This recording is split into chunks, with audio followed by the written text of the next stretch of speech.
second graders, and welcome to day 9 of economics. Today we're going to be talking about supply and demand. Our essential question, what we really want to learn during this lesson, is how does the availability of a product affect the supply and demand? Vocab time. So you've heard me say supply and demand a couple of times. Let's see what those words really mean. Supply is the amount of something available to customers.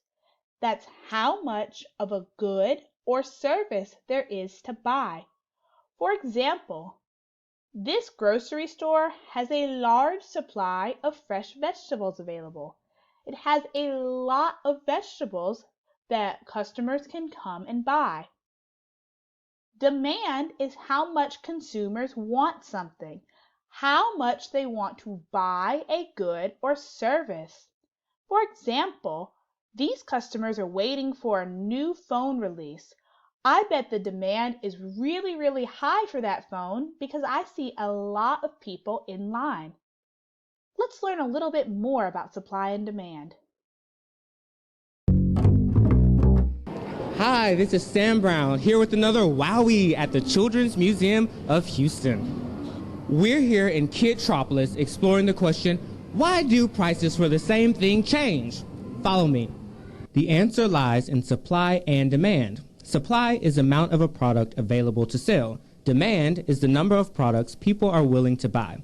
For example, when there is a large harvest of strawberries, there are plenty for people to buy, so the price goes down. When there is a poor harvest, but people really want strawberries, the price goes up.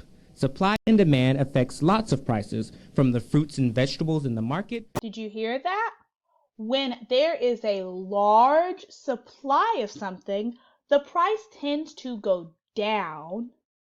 When there's not a large supply, the price tends to go up. So we already know that supply is how much of a good or service is available, and demand is how much of something people want.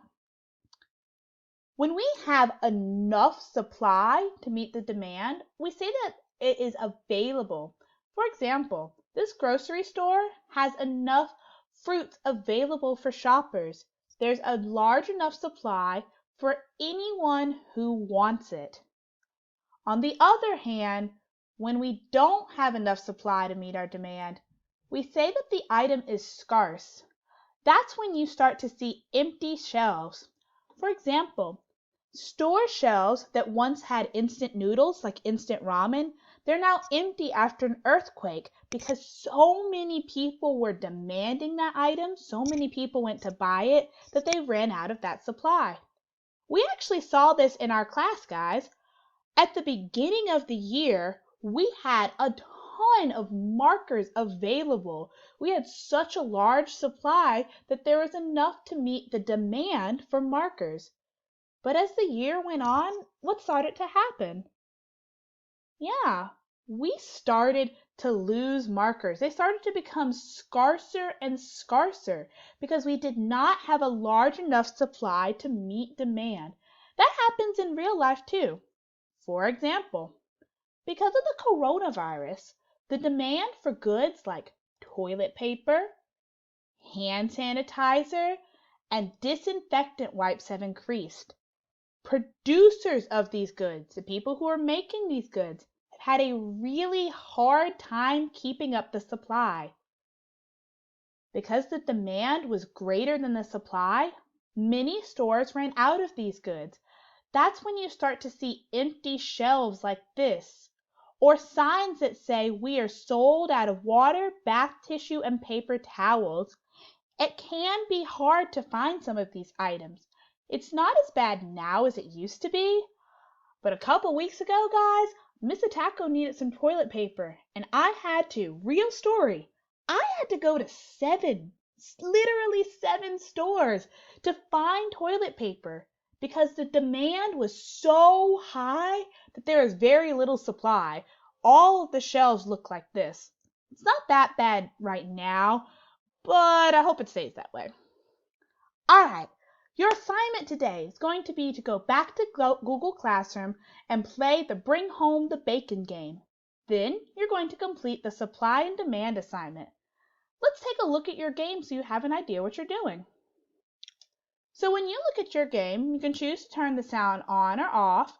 You can watch the intro if you want to. I'm going to skip it for now. Basically, what happened is that you crashed on a planet.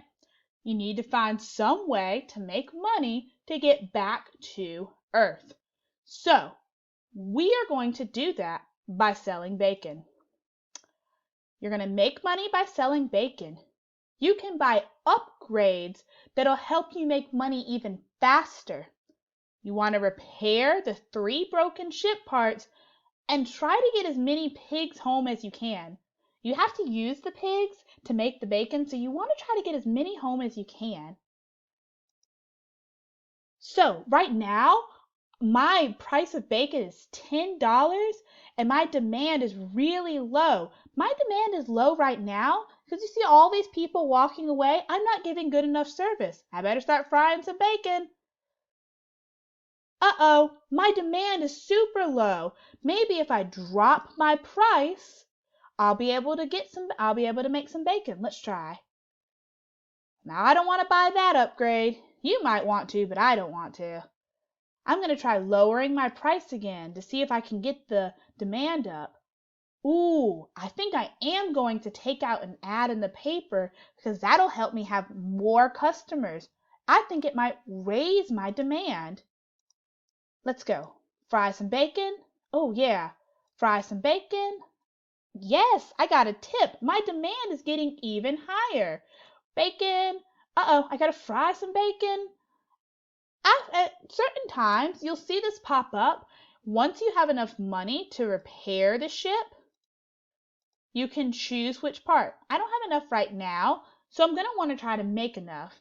You can also choose upgrades, and you guys can read about these later, that might help you earn money even faster. Remember that after you get done playing the game for a little bit, you need to complete the supply and demand assignment. Type your name right here, and then tell me something you learned about supply and demand today. Today I learned blank. Can't wait to see your work, guys.